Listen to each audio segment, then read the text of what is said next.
Thank you so much, Jim, for having me on today. I'm very excited.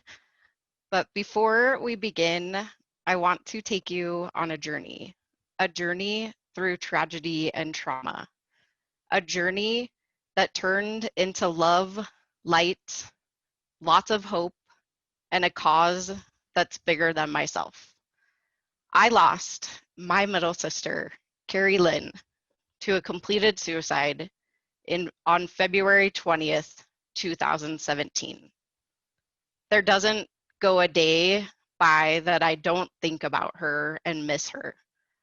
There isn't a day that goes by that I don't wish I could have changed the outcome.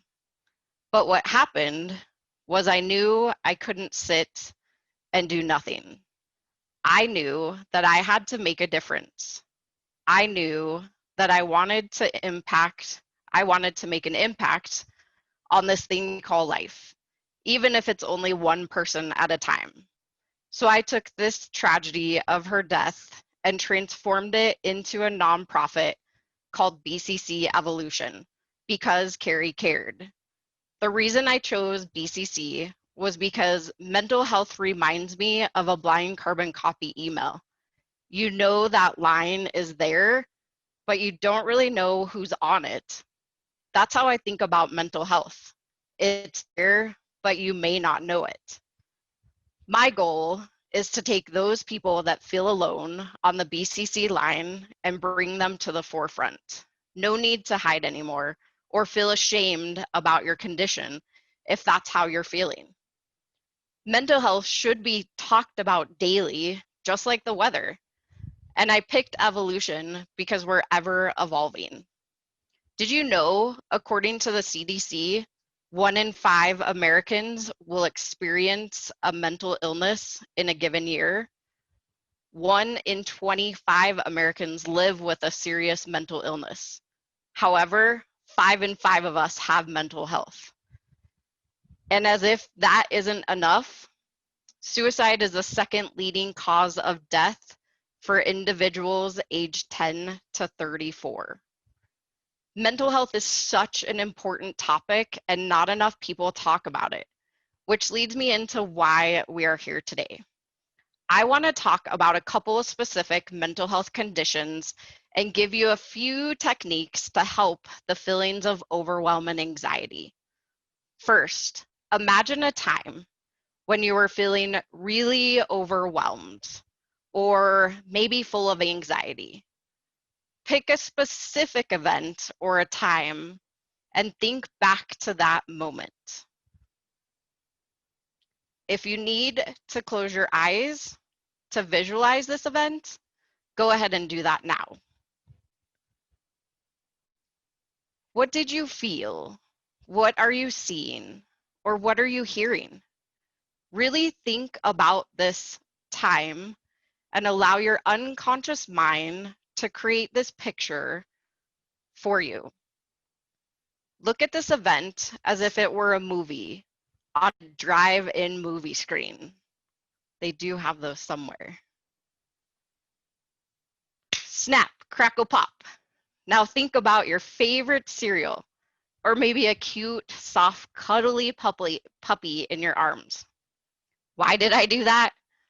Because changing your state will change your mind. What do I mean by changing your state? Well, here's some examples of techniques you can use to change your state of mind when this feeling of overwhelm or anxiety come up. First, check your posture. Are you slouched over? Are your shoulders up to your ears? Are you clenching your teeth? If you notice your posture is bad or tense in any way, the fastest way to change it and change your mindset is to sit up straight. Stand up if that helps. Give your body a little wiggle. If that doesn't work, another thing you can do is jump up, maybe do some jumping jacks. Or I have my favorite superhero stance. You can give it a try. But if all else fails, one of my favorite breathing techniques, which you can do anywhere you're at. I like to call it the pump it up breathing technique, which I learned from Tony Robbins. Let me show you what I mean. You're going to take your hands, palms up, and pump up and down. And while you're doing this, you inhale and exhale. So inhale through your mouth, exhale through your nose.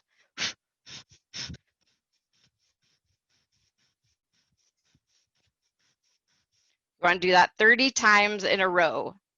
And then take a pause for about 10 seconds. Once you have that pause, now do it 3 more times. Same pumping action. You may get some tingly sensation all over your body, but this is totally normal. But the most important part after you do these 3 reps is, how are you feeling? What do you notice now about that anxiety and overwhelming feeling? This is what I mean by changing your state, and you can do it no matter where you are.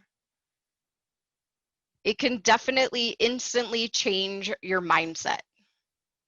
And there are so many different things you can do. So whatever works for you, just do it. And if any of these techniques we just walked through work for you, then the next time when you feel overwhelmed and or doing anxiety, keep this anchor in your back pocket and pull it out. You have all of the resources inside of you. You just have to know how to access them. And lastly, words are important. You may have noticed at first when I talked about my sister, I said completed suicide, not committed.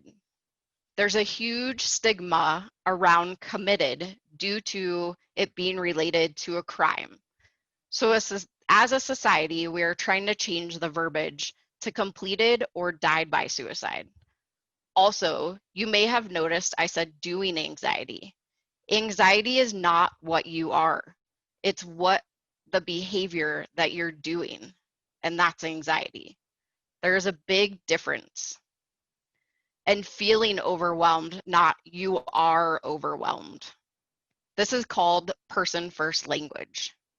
Words are just as important as action. So if this was helpful and you maybe want to dive deeper and learn more about NLP techniques, which is what I just walked you through, or maybe you want to join our movement to make mental health matter, visit our website at BCC, that's B as in boy, C as in Charlie, C as in Charlie, evolution.org, or check us out on Facebook, facebook.com/BCC Evolution. I thank you so much for watching, and I'm looking forward to hearing from you now. Together, we can make mental health matter.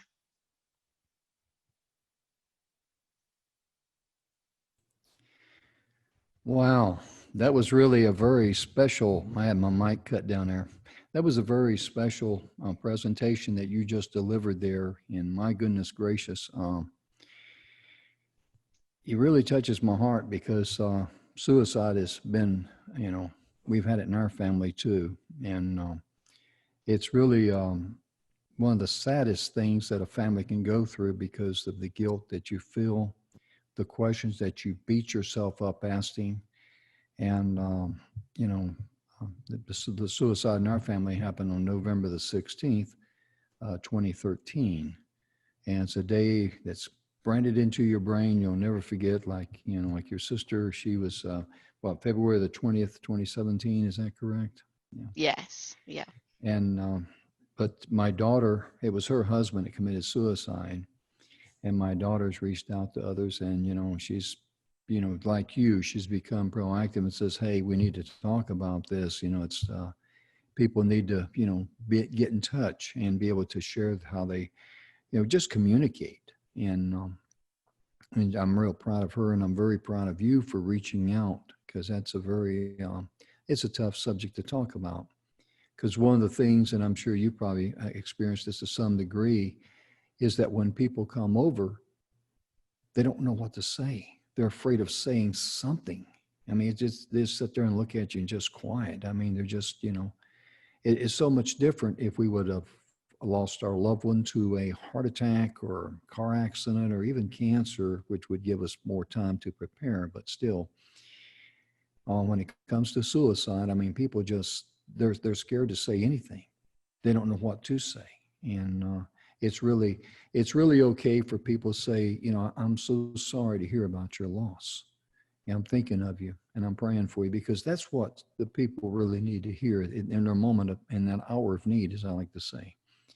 And Kelli, I know that you've reached out and you've helped a lot of people, and it takes a lot of courage. And I just want to tip my hat to you for that.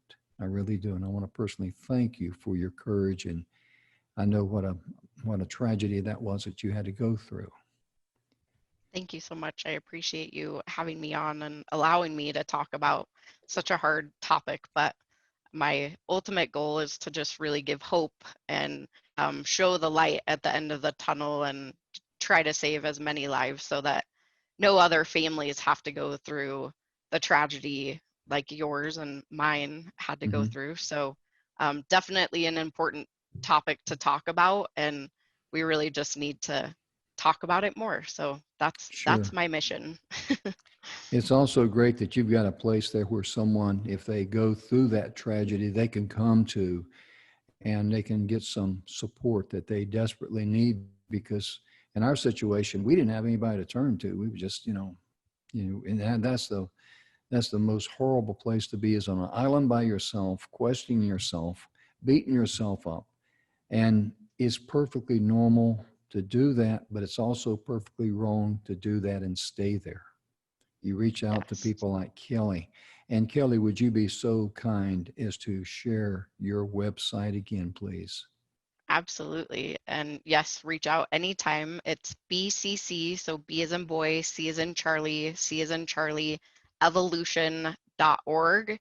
If you do .com, it'll get you the same place. So feel free to reach out anytime.